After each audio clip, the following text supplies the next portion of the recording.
History was written on the clay courts of Roland Garros today, but not in the way anyone expected. In what may be the greatest comeback in tennis history, Carlos Alcaraz defeated Jannik Sinner 4-6, 6-7, 6-4, 7-6, 7-6 after 5.5 hours of pure tennis warfare to defend his French Open title. But this isn't just about one match, this is about the official end of an era. The big three of tennis, Federer, Nadal, and Djokovic, who dominated for 2 decades, have officially passed the torch. Today, we witnessed the coronation of the new kings, two 22-year-olds who have now won 6 of the last 7 Grand Slams between them, who just played the longest final in Roland Garros history, and who proved that the future of tennis isn't coming, it's here. What we witnessed today was generational warfare at its finest. Alcaraz came back from 2 sets down, something he'd never done before in his career, against the world #1 who hadn't dropped a set all tournament. This wasn't just physical, it was psychological dominance. When Sinner served for the match at 5-3 in the 4th set with 3 championship points, and Alcaraz saved them all, that was the moment the crown changed hands. Not just for today, but symbolically for the entire sport. The parallels to tennis history are staggering. This felt like watching Bjorn Borg and John McEnroe in the 1980s or the early days of the Federer-Nadal rivalry. But there's a crucial difference. Alcaraz and Sinner are rewriting the playbook. They're not just inheriting greatness, they're creating a new form of it. 5.5 hours, 3 tiebreaks, the longest final in Roland Garros history.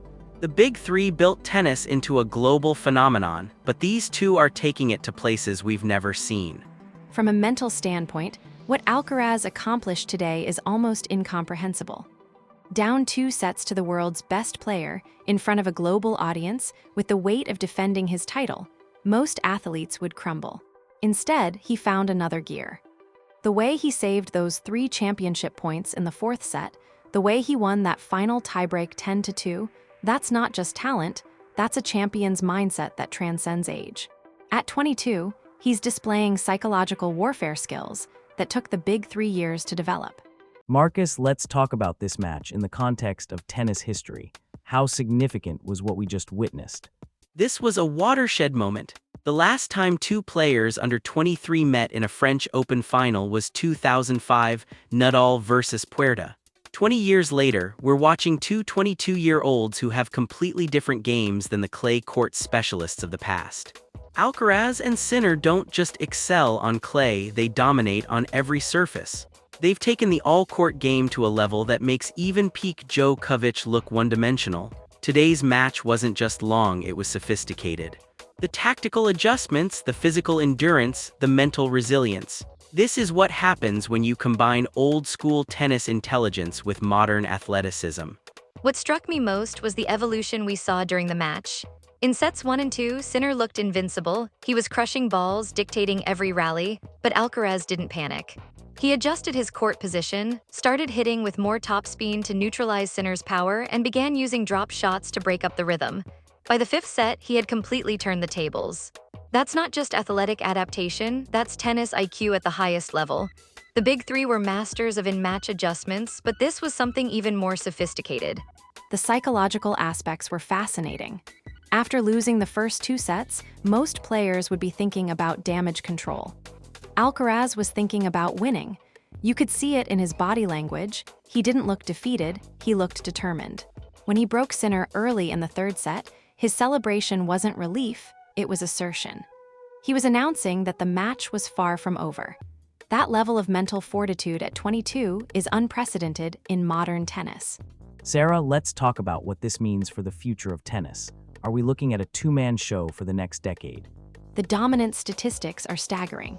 Since 2024, Alcaraz and Sinner have won 6 of 7 Grand Slams.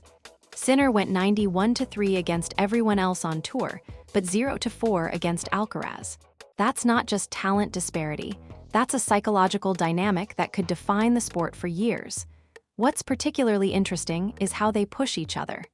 Today's match was their first Grand Slam final, but they've been preparing for this moment for years.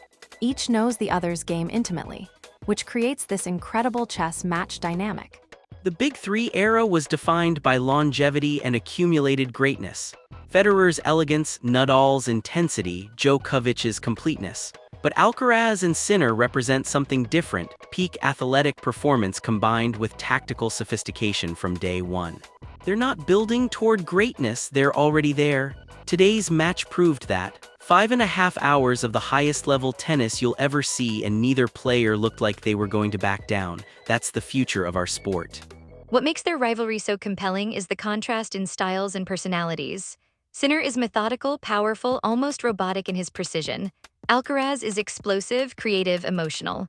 But both have this killer instinct that separates champions from everyone else. Today, when Sinner had 3 championship points, you could see him thinking about his first French Open, his 3rd straight Grand Slam. And you could see Alcaraz refusing to let that happen. That's champion versus champion, and it's beautiful to watch. Dr. Rodriguez, let's talk about the physical aspects. How sustainable is this level of tennis? That's the million-dollar question. 5.5 hours of tennis at that intensity would have broken most players from any era, but these two have been training for this their entire lives. Modern sports science, nutrition, recovery methods, they're physical specimens in a way that even the big 3 weren't at 22. However, the mental toll might be the bigger concern. Playing at this emotional and tactical intensity repeatedly could be exhausting. But if today proved anything, it's that both players thrive under pressure. What's remarkable is how they've learned to peak for each other. Their head-to-head record shows that almost every match goes to the distance. 4 of their last 5 meetings have gone to deciding sets. That suggests they're not just great players, they're great against each other specifically. That dynamic is what created the epic rivalries of the past, and it's what will define the future of tennis. The economics are fascinating too. These two are single-handedly driving tennis viewership to levels we haven't seen since the peak Federer-Nadal-Djokovic era. Today's match was appointment television globally. They're not just great players, they're great for the sport. Their personalities, their games, their rivalry, it's exactly what tennis needed as the big 3 aged out. Marcus, what was the most telling moment of today's match for you? The final tiebreak encapsulated everything. Alcaraz won at 10-2, which sounds dominant, but the quality of those points was extraordinary. Every shot was hit with purpose, every tactical decision was precise. There was no luck, no flukes, just pure tennis excellence under the ultimate pressure.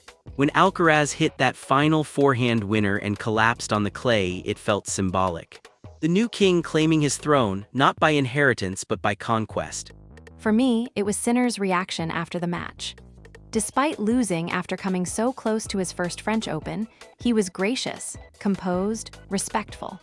That maturity at 22 after a heartbreaking loss shows why this rivalry will be sustainable. Both players respect each other's greatness, which creates the perfect competitive dynamic. They're rivals, but they're also pushing each other toward heights neither could reach alone. What impressed me was the tactical evolution throughout the match. By the 5th set, both players were hitting shots and employing strategies they hadn't used in sets 1 and 2. That in-match adaptation under extreme fatigue and pressure is the hallmark of all-time greats. We weren't just watching great athletes, we were watching great tennis minds solving problems in real time. Looking ahead, how does this change the landscape of professional tennis? The implications are massive. For the first time in 20 years, we have 2 players who are clearly better than everyone else, who are the same age and who bring out the absolute best in each other. The Big 3 era was about individual greatness. This new era is about competitive greatness, 2 players pushing each other to levels that might not be achievable alone. Every match between them becomes an event, and every Grand Slam becomes about whether anyone else can break through their duopoly. From a broader perspective, they're inspiring a generation of young players who see that greatness is possible early.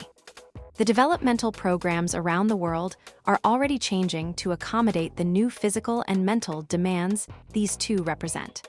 They're not just changing who wins tournaments, they're changing how the game is taught and learned.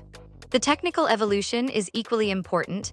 Both players use modern equipment and techniques that allow for power and control combinations that weren't possible in previous eras.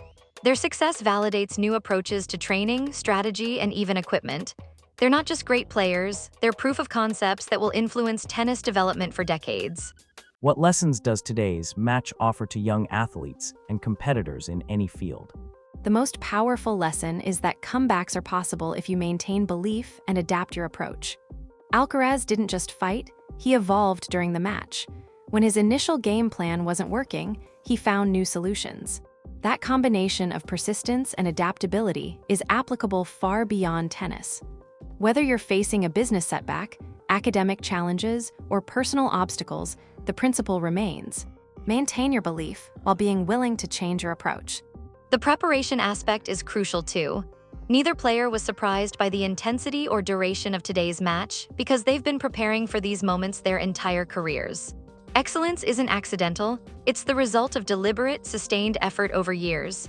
Young people need to understand that overnight success is a myth. What we saw today was the culmination of decades of work by two young men who have been committed to greatness since childhood. The respect between competitors is also vital. Alcaraz and Sinner bring out the best in each other because they recognize and appreciate each other's greatness. In any competitive field, having rivals who push you to be better is invaluable. Competition doesn't have to be destructive, it can be constructive. These two prove that you can be fierce competitors and genuine respecters of each other's abilities. Dr. Rodriguez, Sarah, Marcus, thank you for helping us understand the magnitude of what we witnessed today. Carlos Alcaraz's comeback victory over Jannik Sinner wasn't just a tennis match. It was a statement about the future of professional sports, the power of resilience under pressure, and the beauty of competition at its highest level. You've shown us how two 22-year-olds didn't just win a tournament, they announced the arrival of a new era. Today's match represents everything we explore at Unstruck TI, the human stories that transcend their immediate context and reveal deeper truths about excellence, competition, and the relentless pursuit of greatness. Alcaraz and Sinner have officially killed the Big Three era, not through disrespect or dismissal, but through the simple act of being better. For 5.5 hours on the clay courts of Paris, they showed us that the future of tennis isn't just bright, it's blindingly brilliant. The kings are dead, long live the kings. But these new monarchs aren't inheriting their crowns, they're forging them in the fire of competition, one epic match at a time. In a world that often feels divided and disconnected, watching two young champions push each other to heights neither could reach alone reminds us that rivalry, when built on mutual respect and shared excellence, doesn't diminish greatness, it multiplies it.